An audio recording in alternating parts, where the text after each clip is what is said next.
Welcome back to That Philly Sports Girl. I'm your host, Elise Person, and as always, we are going to be talking about all your Philadelphia sports right here. Let's get right into it with the 76ers, whose season was brought to an end last Sunday with an 103-96 loss delivered by Trae Young and the Hawks in Game 7. As frustrated as I am as a Sixers fan, I do want to take a quick moment and appreciate and give credit to the effort put forth by the Atlanta Hawks. Realistically, on paper, the Sixers should have never gotten to a Game 7 with the Hawks a number 5 seed and the Sixers being a number 1. So I do want to give some credit because the Hawks did come back from a lot of deficits and they played real hard, and honestly, I do feel as though they deserved to win that series. Going off that series, I think we are going to see some big trades and big things happening, particularly this offseason, in specific with Ben Simmons. In the 7 games versus the Atlanta Hawks, Simmons had a total of 69 points in the 7-game series, which included a 4-point performance in Game 2, an 8-point performance in Game 5, a 6-point performance in Game 6, and a 5-point performance in Game 7. I mean, it's really hard to go deep in the playoffs when your starting point guard is averaging less than 10 points a game. I love that he wants to pass the ball. I get it, he's a table setter. But we also cannot be passing the ball when you're alone underneath the basket with the ball. And that's something that we saw Ben Simmons do repeatedly throughout this series. And it's a huge frustrating factor when you're seeing your point guard give up points, essentially, because he had some wide open takes, but he was dishing it. And in that instance, in those circumstances, that's not what the Sixers need. Another huge factor in the Sixers-Hawks series was Ben Simmons' free throw shooting. Throughout the 7 games, Simmons was 15-45. These are also staggering numbers for your starting point guard to be putting up in the conference semifinals. I don't want to sound like I am blaming everything on Ben Simmons, because that's not the case. The team had a lot of different issues going on in the series against the Hawks. We got turnover happy, in specifics. Joel Embiid had 16 turnovers in the last 2 games, Game 6 and 7. So we can't really be having those when we're trying to make it to the conference finals. It's just really a bummer about Ben Simmons because I do like him, but I also feel like there are too many aspects of his game offensively that need help. I mean, he's an amazing defender, an amazing table setter. He's usually very frequently leading the Sixers in assists, which is awesome, but he doesn't shoot. He doesn't get points on the board, and we just need to have a point guard who can put up more substantial points if we hope to make it farther in playoffs. If trading Ben Simmons is a real possibility for the Sixers, a huge trade option would be Damian Lillard from the Portland Trail Blazers, who is reportedly might push to leave Portland after controversy and backlash over the Trail Blazers' very potential new head coach hire, Chauncey Billups. Lillard would be a great addition to the Sixers offensively at the point guard position. He wouldn't have the defensive skills that Simmons does, but we also, like I said, and I keep saying it, we need points on the board from our point guard.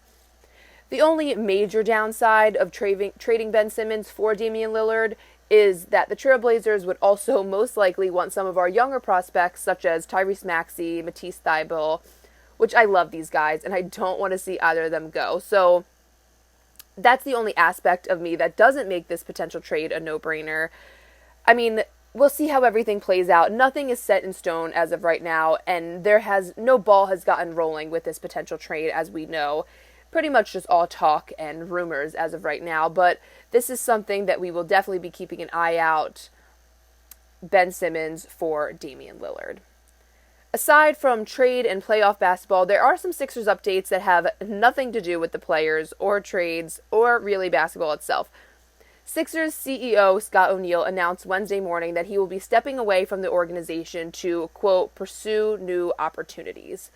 O'Neil was with Harris Blitzer Sports and Entertainment, which is the company that owns the Sixers and the New Jersey Devils, for about 8 years. Sixers managing partner and co-managing partner Josh Harris and David Blitzer are the founders of Harris Blitzer Sports and Entertainment and continue to remain at the top of the Sixers organization. And finally, for Sixers news, the voice of the Philadelphia Sixers for almost 40 years, Mark Zumoff, has announced he is retiring from his role as the Sixers television voice. He said he loves what he does, but it's time for him to step away and spend time with his wife and do things he's always wanted to do while he still can. It's a decision I respect, and I appreciate all the years of listening to Mark Zumoff being behind the television while watching the Sixers. Now moving over to the Phils. Last night the Phils were supposed to get revenge on the Miami Marlins after an 11-6 loss to them on Wednesday night. However, the weather had other plans for the Phillies' revenge tour as they were rained out last night. Last night's rainout will be made up on July 16th as a part of a single admission doubleheader in Philadelphia. So the Phillies now look for their revenge from Wednesday night tonight at 6:05 against the Marlins. Moving along to Phillies injury updates and roster moves, Didi Gregorius will soon be returning to Phil's active roster after being out since May 12th with an elbow so swollen that he had trouble extending his right arm with, let me get this right, pseudo gutta. Let me see if I can get that right one more time. Pseudo gutta, a condition where calcium crystals deposit in joints causing swelling and pain. When he was diagnosed, he figured this out through blood tests. He had said he had never heard of this before. I had never heard of this before, but it is a treatable condition, and Gregorius has been rehabbing with AAA Lehigh Valley, and we're hoping to see him back in the lineup very shortly. Joe Girardi said that Gregorius is the guy. He is their shortstop. However, Ronald Torreyes, who has been filling in at shortstop for Didi Gregorius, will see some regular game time as well. Girardi said that he's not going to be throwing Gregorius in 7 days a week when he comes back, and he's going to ease him in, and as he does that, that's where Torreyes comes in. Another Philly looking to return from injury is pitcher Brandon Kinsler, who last played June 8th and has been out ever since with a neck injury. He has been completing rehab with AAA Lehigh Valley, the same as Didi Gregorius, and he says he's feeling ready to be back and healthy on the mound for the Phillies. Kinsler's return could do big things for the Phillies' younger bullpen.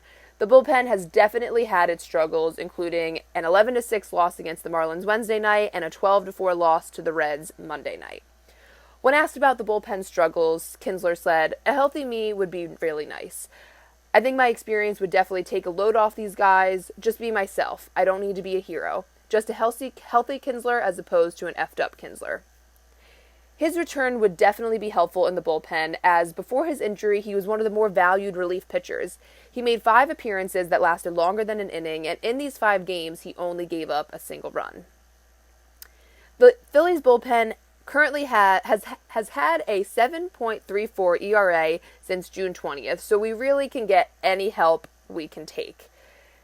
Some more Phillies updates in their roster. Pitcher Spencer Howard has been demoted and sent down to AAA. He had made 5 starts for the Phillies since coming up from Lehigh Valley in late May.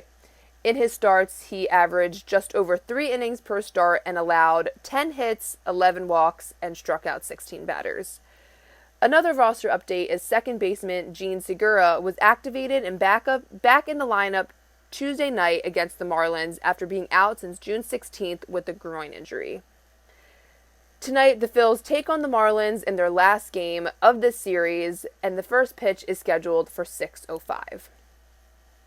Moving right along to the Philadelphia Eagles, big news for Lincoln Financial Field as the Eagles are finally planning in the next coming weeks to remove the massive Carson Wentz poster hanging outside the link that can be seen from 95. Yesterday, a team spokesperson said that, quote, "New stadium artwork is currently in production," end quote, and that the new banner is set to be hung before July 27th, which is the first day of training camp. The spokesperson declined to say what the new poster would be, but I'm hoping for something from the Super Bowl, maybe something that will bring some good juju to the link, a reminder of better days, Who knows, but it's definitely time for Mr. Wentz's poster to come down. There is really no other major news for the Eagles. We are simply just being patient, waiting for the Eagles to return to camp, to Philadelphia for training camp on July 27th. And finally, moving right along to the Flyers. Now that the Stanley Cup's finals have begun, the official offseason grows more near, and we are starting to talk and consider serious trade possibilities.